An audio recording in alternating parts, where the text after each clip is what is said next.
hello मैं बनाक्षी आज কৈ আছো বিহু কৰ্মশালাৰ শেষৰটো দিন আজি একদম পুৰা ফাইনেল হ'ব কৈ আছো চাই থাকক বিহু কৰ্মশালা হৈ আছে আমাৰ কচুপথাৰ ৰঙমঞ্চৰ খেলপথাৰত আৰু আজি শেষৰটো দিন এৰেঞ্জমেন্ট কৰিছে আৰু বাকি ভাল হ'ব মানে সেইকাৰণে ওলাইছো চাবলৈ আচলতে আপোনালোকে মোৰ ভিডিওটো শেষলৈকে চাই থাকক পিকচাৰ কোৱালিটিটো অকনমান বেয়া পাব কিন্তু ভিডিওটো চাই থাকক অকনমান হলো ব্যতিক্ৰম দেখিব এই ভিডিওটোত প্লিজ সাবস্ক্ৰাইব নকৰাকে নাযাব আৰু লাইক নকৰাকে নাযাব বিহু কৰ্মশালা আহিয়ে পাই গলো নিকু আৰু এয়া বিহু হাজত থকা শিল্পা তাই এয়া বহি আছো আমি চেলসি নিকু মই এনেকে তাৰ পিছতে চালো এয়া টাই আহোমৰ নৃত্য হৈ আছিল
নৃত্যৰ পিছতে সৰু নাচনীসকলকো নচোৱা হ'ল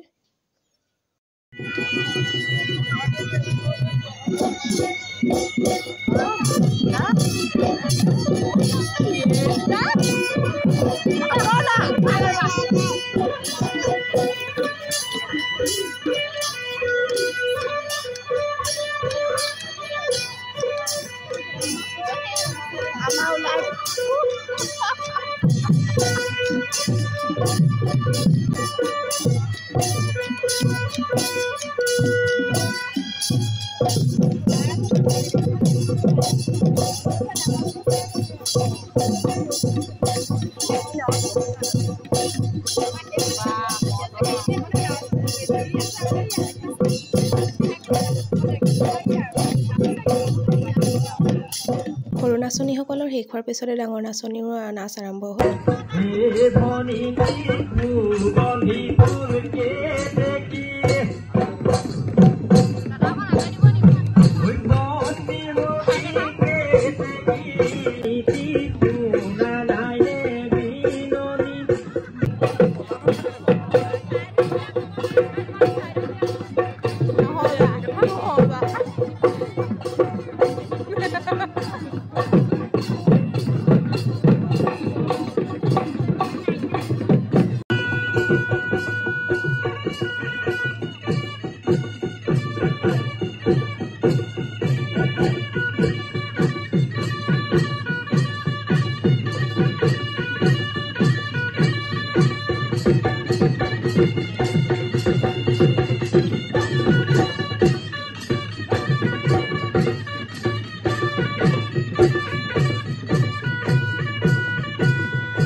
শেষত আমাৰ ঢুলীয়া ভাইটিকিটাকো ঢোল বজোৱাবলৈ দিয়া হ'ল ফাইনেল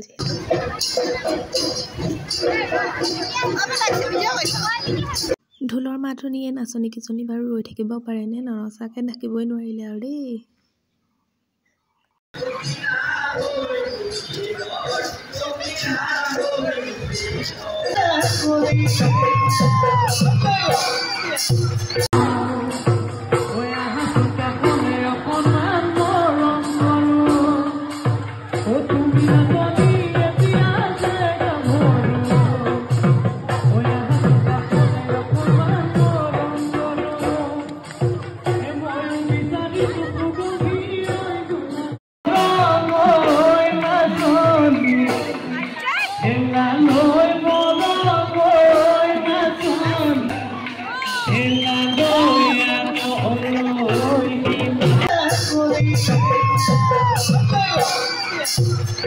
আজি সৰু নাচনী ডাঙৰ নাচনী তাই অসমৰ নৃত্য ঢুলীয়া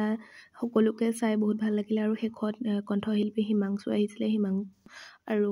আগতেতো আমি গছৰ তলে তলে ক'ৰবাত এনেকৈ বিহু প্ৰেক্টিচ কৰি ফুৰোঁতে দিন গ'ল মানে ডাঙৰসকলৰ লগত বাৰু শেষত মোৰ ভিডিঅ'টো কেনেকুৱা পালে প্লিজ কমেণ্ট কৰি জনাব প্লিজ কৈছোঁ ছাবস্ক্ৰাইব কৰি দিব দেই বাই